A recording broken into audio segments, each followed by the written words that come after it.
Hello, book besties. Welcome back. On today's video, we're going to be talking about every single book that I rated 5 stars in 2025. And I'm excited because I read some really good gems. So I'm just not going to talk too much on the intro and we're just going to go and dive right into it because there are a good amount. And I think these are going to be good inspiration for your 2026 TBR, so let's get into it. A Darker Mischief by Derek Millman combines a lot of the elements that I love in a book. And I say a lot because obviously it's not going to have all of them because I like a lot of stuff in my books. But dark academia, a secret society, a rich kid boarding school, and we have the main character who is the kid who comes from a regular public school. He is the poor queer kid that wasn't really happy back in his old school, so the opportunity of getting a scholarship for this new boarding school basically signifies that he is able to have a new opportunity, a fresh start, and he can be whoever he wants to be. But reality settles in and the kids in the new school mistreat him probably worse than the kids in his old school. So just when he's about to give up, he realizes that the secret to being able to fit in this new school is to become part of a secret society. And so there he goes to try and rush for this society. And in the process, he meets Luke, who is the dangerous bad boy, and of course, they fall in love. So the story follows both of them as they build their relationship, but also as they both rush for the society and as they struggle. Now, Luke, I believe, is one of the rich kids. So in his case, he has it a little better than Kyle does, but you see a lot of the issues and you see how they clash in some scenarios. There's a lot going on. It's a very complex story, but it's still within the YA genre. So it's not a super heavy read. I just know that I absolutely adored it. Uncensorship, a public librarian examines cancel culture in the US by James LaRue. This is a must read for anyone. I highly, highly recommend that you go and grab this book from your library, from your local bookstore, from wherever it is that you can find it. It is a short read. It is a very to the point read, but it is a very powerful and very important read. This book deep dives into the issue that we have with book banning, and it explains why this is a problem. It explains how this is affecting communities, and it also explains the importance of access to materials. So I definitely feel like this is a book that anyone and everyone should add to their list because it'll give you a different perspective and it'll help you understand how big of a problem this situation is becoming and that we need to do something about it. You didn't hear this from me. Mostly True Notes on Gossip by Kelsey McKinney. This book was a recommendation by one of my best friends who is obsessed with the Normal Gossip podcast, which is also by Kelsey McKinney. And I have to say, it really caught me off guard in the best possible way because it is a book about gossip, but it gives it a scientific spin. We are looking at what gossip is and the implications of gossip, and actually how gossip allows for societal progression. There is data points, there are research studies, there's so much information on the benefits and the importance of gossip in a social environment. And of course, it does touch on when gossip is a bad thing, when it can be harmful, and how it can be used for good or for bad. So I do recommend this book because it'll give you a different perspective, and it'll show how gossip is not necessarily this really bad, horrible thing. It can be used for the right things, but we have to be careful on how we do it. Powerful by Lauren Roberts, which is the novella from the Perilous series. Is this the only book that I rated 5 stars from the entire series? Yes, yes, it is. Did I enjoy the rest of the series? Yes, but not as much as the novella. I did like Peyton and Kai, but my expectations, I guess, were really out of place. And so when I actually started reading the series, I realized that it was just not hitting the way that I needed it to, or I wanted it to, I guess. But then the story of the best friend of Adina or Adina, however you pronounce her name, that's where it really hit. I absolutely loved her development. I love her relationship with Mac. I loved everything that makes her a character. And it pains me so much to know what ends up happening to her in the actual main series. I need a redemption arc for Adina. Like, I truly cared more about her story than Peyton's, which is kind of dumb because Peyton is the main character. But I just didn't enjoy Peyton and Kai as much as I enjoyed Adina and Mac. And, I guess that's fine. So if you love the main series, awesome. If you enjoyed this one more, awesome as well. To each their own. But I have to say that the only 5-star read for me in the Powerless series was the novella. I absolutely loved it. It was amazing. The next book is titled Many Lives, Many Masters, and it was a recommendation by one of my friends as well. This is a book that I can definitely see a lot of people being skeptical about, and I will not sit here and claim that you should read it because it's definitely an individual decision. It is a book that deals with really heavy topic, a lot of trauma topics. It follows this psychologist journey with a patient that through hypnosis is able to remember past lives that she lived and trauma that ended up being unresolved and that was manifesting in her current life. This is not something that a lot of people believe in, and this is definitely a book that you should take with a grain of salt. But if you're interested in at least learning certain lessons on how to live life better and how to improve your life, I would recommend it. Honestly, it is a book that definitely shows a completely different perspective on psychology, but it shows how psychology and spirituality can actually coexist. So if you're curious about it, go ahead and read it. I don't know. I liked it. I actually found the physical book after I read the audiobook from the library, and I actually got the physical book. So, I plan on reading it again, and I have to say it was a book that really helped me while I was going through grief, and I'm still kind of in that boat, but that book really put a lot of things into perspective and helped ease the pain. So I would say it's worth reading, but honestly, I understand if a lot of people wouldn't want to read it because of the concepts that are in there. The Art of Catching Feelings is actually a very funny book. This is a book by Alicia Thompson, and I have to say it is a baseball second chance romance kind of thing. But it's just insane because this girl, she basically makes fun of this baseball player, really hurts his feelings publicly, and somehow ends up in his DMs apologizing but never tells him that she was the one that basically publicly humiliated him. And so they start talking to each other in an anonymous way and end up falling in love. And then she has to deal with the fact that she has to tell him that she was the person who did that to him. So it is a funny story. It is an emotional story. It touches on a lot of, vulnerability, but it's ultimately such a cute sports romance, and it's an easy read, so I highly, highly recommend it. This was one of the books that I wouldn't shut up about in 2025. Like, I just kept thinking about it.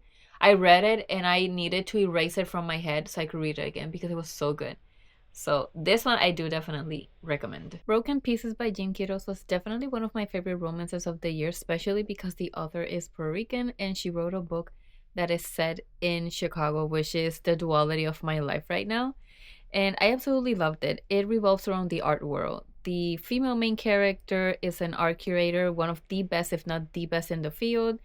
And the male main character is a businessman who owns a gallery, and basically all of his business dealings also have to do with art. And he hears about her, wants her to work for him, and is very, very insistent. And she doesn't want to because he has a really bad reputation. But at some point, she has a falling out with someone in the industry, and somehow she ends up losing or quitting her job, I don't remember. And she ends up actually accepting the offer and working for him. And of course, we see her career develop, but also the relationship between the two of them going from enemies to lovers, and the absolute magnificence of this man protecting her and basically making her the most important thing for him. I am a sucker for a plot like that. So obviously I highly, highly recommend this series. I am actually in the process of reading the second book, which is, I think, Broken Deal.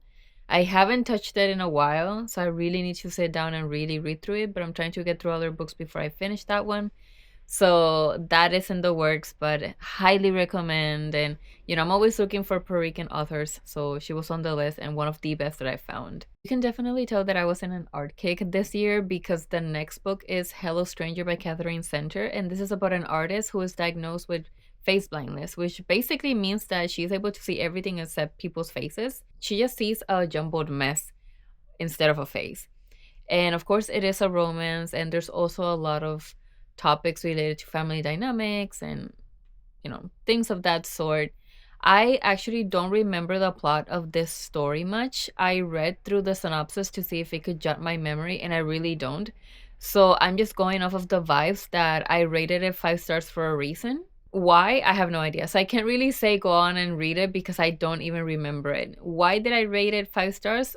Past me, the version of me who read it definitely found it good. I don't remember. So there's not much to say about that one, just that it's on my 5 star read list, I guess.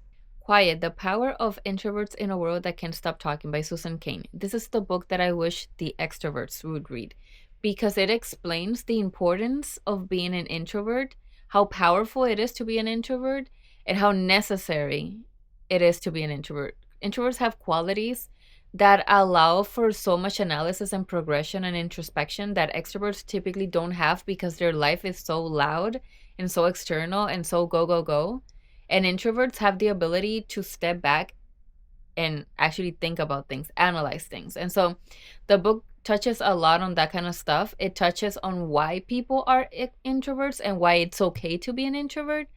But it also touches on extroverts, and it touches on how both introverts and extroverts can actually work together and benefit from each other's qualities. I feel like there's no one that is better than the other. There's just a lack of understanding towards introverts, and there is a lack of taking advantage of the abilities and qualities that everyone has to make them work in unison. And so I feel like this is the book for introverts, obviously, but it is the book for extroverts because the world is made for extroverts. And I feel like that is an unfair thing. And it's also a very uncomfortable thing for people who are introverts. So definitely a read that I have to recommend, especially if you're an extrovert. Take the time to read it and really read it with an open mind to understand how powerful and how important it is to be an introvert. Vile Boys by Clarissa Wilde, the third book in the Spine Ridge University series. And if you're familiar with the series or if you've seen my videos before, you know that this is a dark romance. And it is a very dark romance. It is a very explicit, very grotesque kind of series. And I love it. Honestly, it is very intense. There is a lot of stuff that happen in the stories that are just so what the heck is happening. This story follows kind of a similar timeline in the sense of like the enemies that happened and then the situations that the female main character is put through and how the boys go and save her from the stuff that's happening, but it's definitely an enemies to lover thing. So it does start with the boys hating the female main character and then warming up to her and then helping her. And we have an extra layer on this one that our main character is hard of hearing, and she also has not a daughter, but a daughter-like figure in her life, which is actually, I think, a little sister or something that she's taking care of, and all of the nuances and trauma and the drama that comes with that. So I recommend it if you are someone that is okay with very explicit, open door romances. But it's definitely not a book for everyone. Like, if you haven't touched into the dark romance realm, maybe, ease yourself into it. But it's one of my favorite series, and there's actually a spin-off series that I started reading that I think I might mention in here. I'm not exactly sure just yet. But honestly, one of my fave. I love Clarissa Wilde's writing, so I can't wait to continue reading the rest of the series. If there is one book that I can safely say that was my number one most anticipated read of 2025, it was First Time Caller by Vicky Borison. I already loved the Love Light Farm series, and when I read First Time Caller, it exceeded my expectations. It's romantic, it's cute, it's hilarious. It has characters that will blow your mind, not just the main characters, but all the secondary characters are amazing as well. every single character is memorable, in my opinion. I loved the development of the setting. I loved the development of the storyline. I loved how we have the male main character being the one that hosts a love related talk show, and then the female main character being the one that goes into the show. But the way that she ends up in the show is the funniest thing ever. And I just loved that element of creativity that BK Borison has, and the way that she basically took a story that could have been so monotonous and turned it into something really interesting. So, highly recommend. If there's one book from all the fiction books that I'm recommending here, this is the one that I think you should definitely give a try, because it is mind-blowingly amazing. Writer's Notebook: Unlocking the Writer Within You by Rolf Fletcher. This is a book from 1996, okay? This is a book that I accidentally stumbled upon while I was at one of my public library sales, and it was like $1, maybe less than $1, and I'm so glad I picked it up, because it changed the game for me in terms of my process of becoming a writer. It doesn't talk about how to write a book. It doesn't talk about how to write your novel, how to create scenes, none of that. It is focusing solely on the art of writing itself. It talks about how you should keep a writer's notebook and all of the things that you should be writing on there, and how those things can then later on inspire what you end up writing. And it teaches you how to pay attention to the world, how to look at things in more detail so that you can use those abilities to describe things within your stories, and just how to open your creativity in a way that opens your perspective of the world, hence aiding your writing later on. And so there's so many lessons in there that I definitely believe that are not outdated by any means. If anything, it is super relevant regardless of when you're reading this. I think, yes, it is a book that probably focuses a lot on beginner writers and people who don't have a habit of writing everything. But I feel like it's something that anyone can benefit from, because even if you're an experienced writer, you might not have gotten into the habit of actually carrying a writer's notebook and writing everything that you find. Like, I read this book probably in the middle of the year in June, and I did start carrying a notebook, but I've noticed that I haven't actually been writing as much as I should. So I want to pick that up again in 2026 and maybe see if I can turn it into a habit, like actually remember to write the things that I hear about, the things that I see, the things that caught my attention, the things that made me curious. Because I have been making notes, but not as much as the book recommends and not as much as I wish I were. So highly recommend it if you're someone that is trying to dive into the art of writing and potentially eventually publishing a book. It is a book that will really give you a lot of great ideas that will help you in your writing journey. The next book in the list is actually written by a Puerto Rican author that actually lives in the island, and the book is written in Spanish, in Puerto Rican Spanish. And I am so happy that I discovered this book and that I got the chance to read it, because it's so good. It's titled La Tercera Rebelión, una novela épica de acción y aventura en un Puerto Rico post-apocalíptico by Jota del Trono. This book takes Puerto Rico, puts it into a post-apocalyptic scenario, but it looks like Puerto Rico went back to how it was before colonization and during colonization. And it uses Puerto Rican history as the source to drive the story. It is insane. It will drive you mad. It will make you so angry, because there are characters that do things that will, oh my gosh, it will grind your gears. But it'll also give you such a pride in your people. Like, you don't have to be Puerto Rican to feel the resilience and feel the pride of being from where you are, and the importance of community and staying together and working towards growing and bettering society. And there's so much that goes into it. This book will break your heart. It will make you cry. It will make you mad. It will make you feel so many things, and it's so worth it. And if you're Puerto Rican, especially, because you're going to be able to identify the references, you're going to feel the familiarity of the setting and the atmosphere and just everything. Like, if you know about Puerto Rican history, you'll be able to understand so much about it. But I feel like you don't need it in order to understand the story. The story is written only in Spanish. I don't know if this book is going to ever be translated, but if you get a chance to read it or have someone that speaks Spanish that can help you with it, I definitely recommend it because it's such a powerful read that I feel like anyone would truly, truly enjoy. And the second book is already out. It's called Muerte al Jibari, and I need to get my hands on that. So hopefully you will see a video about that book in the near future.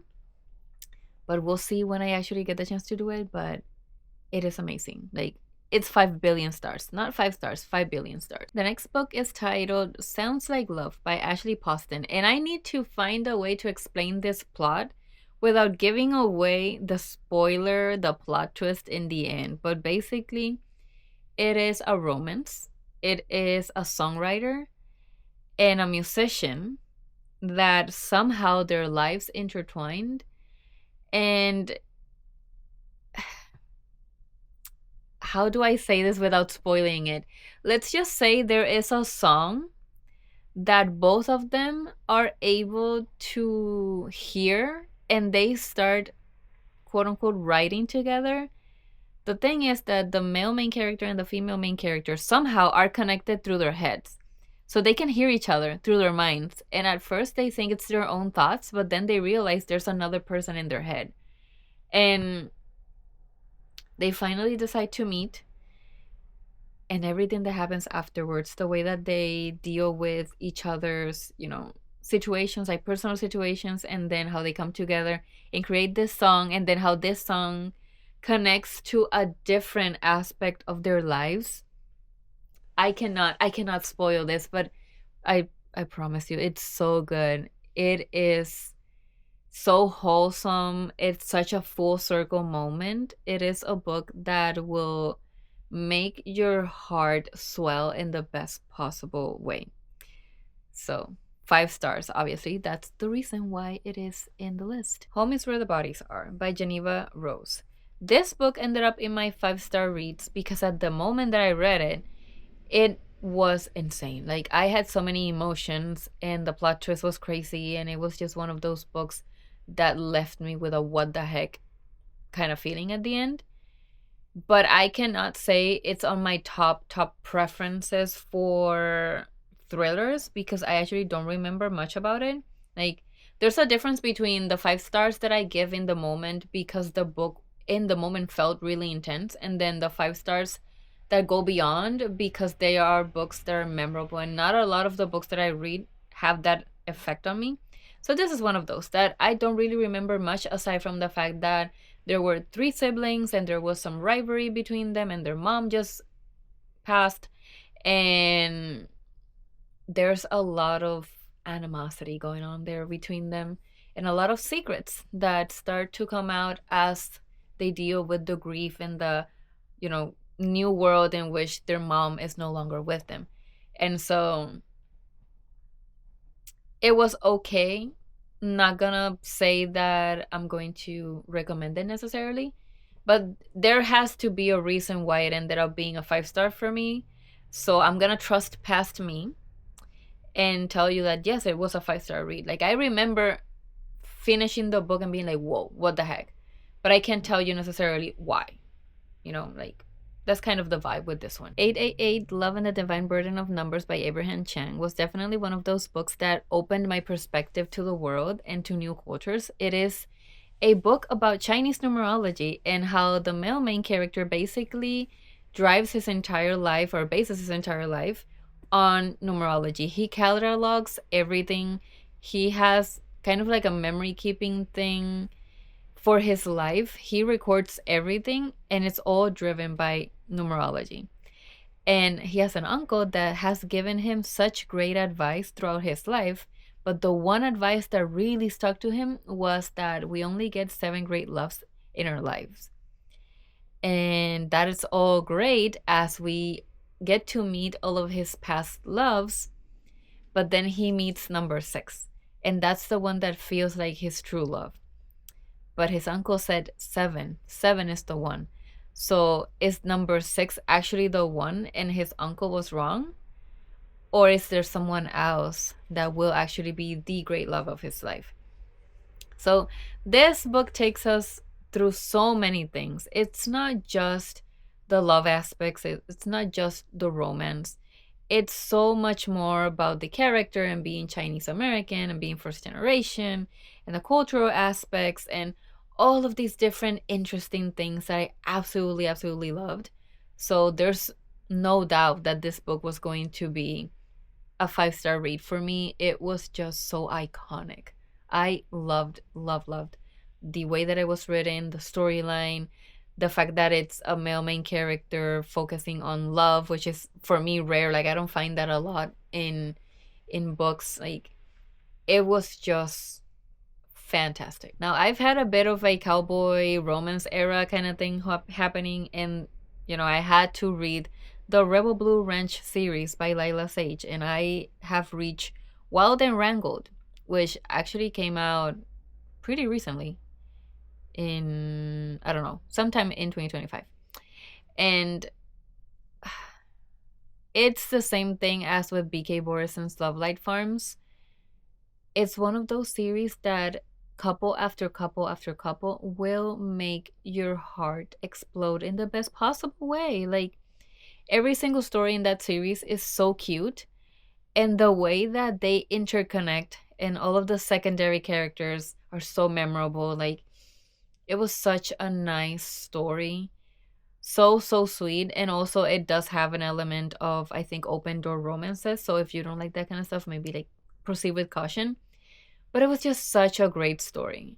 I loved it, and I feel like out of the entire series, if I remember correctly, this was the one book that had me screaming out loud. Like typically I emote silently. No, this book made me laugh quite literally loudly and just express so much emotion because it was so much that I couldn't contain it. I absolutely, absolutely loved it. Very early in the year, I finished reading Iron Flame. And do I remember much about it? No. Do I still know that I really enjoyed it? Yes. I have loved the Fourth Wing series so far so, so much. And yes, the book took forever, but it's because it's a fantasy. And almost any fantasy will make it really hard for me to read, especially if I'm reading the physical book, which was the case for Iron Flame. But I can still say that I love Satan, I love Violet, and I love everything that's happening in that story. And yes, I have been avoiding Onyx Storm because I do not want to read it until we are closer to getting a new book. So since I know that's not going to happen anytime soon, I am just going to pause. And I'm probably going to reread Fourth Wing, Iron Flame, and then read Onyx Storm. Because I really don't remember a lot. At least from Iron Flame, I don't remember a lot. I remember more from Fourth Wing. But I still want to be able to go into Onyx Storm and then whatever the next book is with a fresh set of eyes, like a more clear memory. So yes, it's a 5-star because I love that series. But do I remember a lot? No. And that's typical for me for any fantasy series. Anything that is in between the first and the last book, regardless of how long the series is, I'm not going to remember much.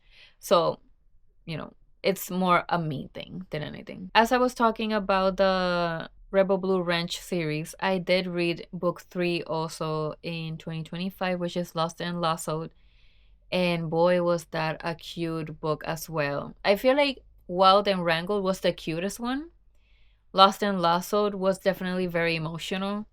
I just have a thing for this series that I feel like whenever I read one of the books, I am in there and all of the books kind of like mixed together as just the one world that they are. So I can't really tell you for sure or like pinpoint specific things from the actual, from a specific book, but I can definitely tell you that all of them are very similar and every single one I've loved so, so, so much.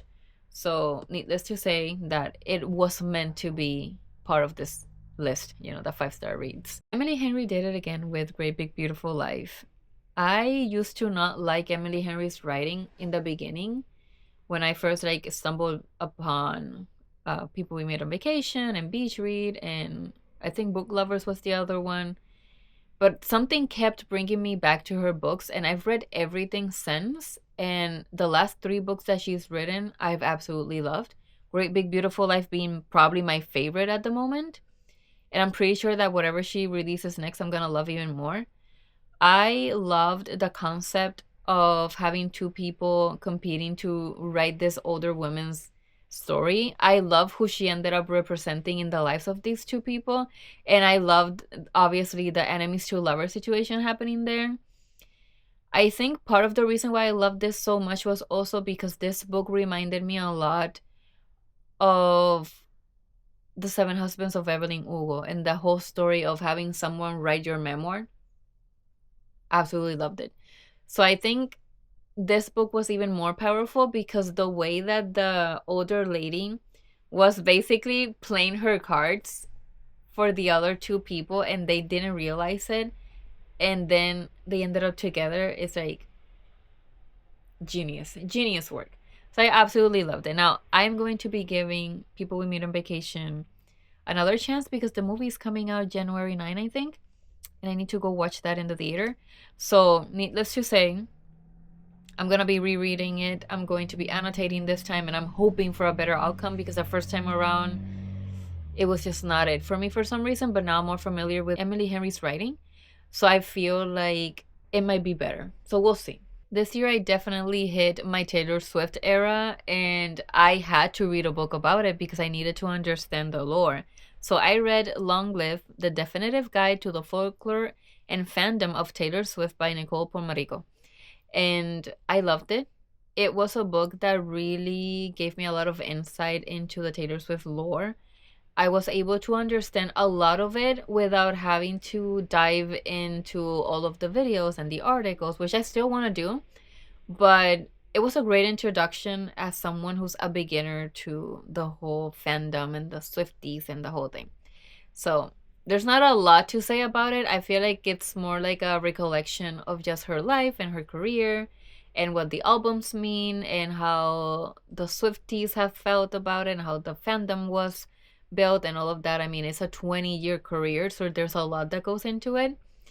And so I definitely feel excited to just keep going and reading more about her and learning more about like how she's made it to where she has. Like it's just very inspirational.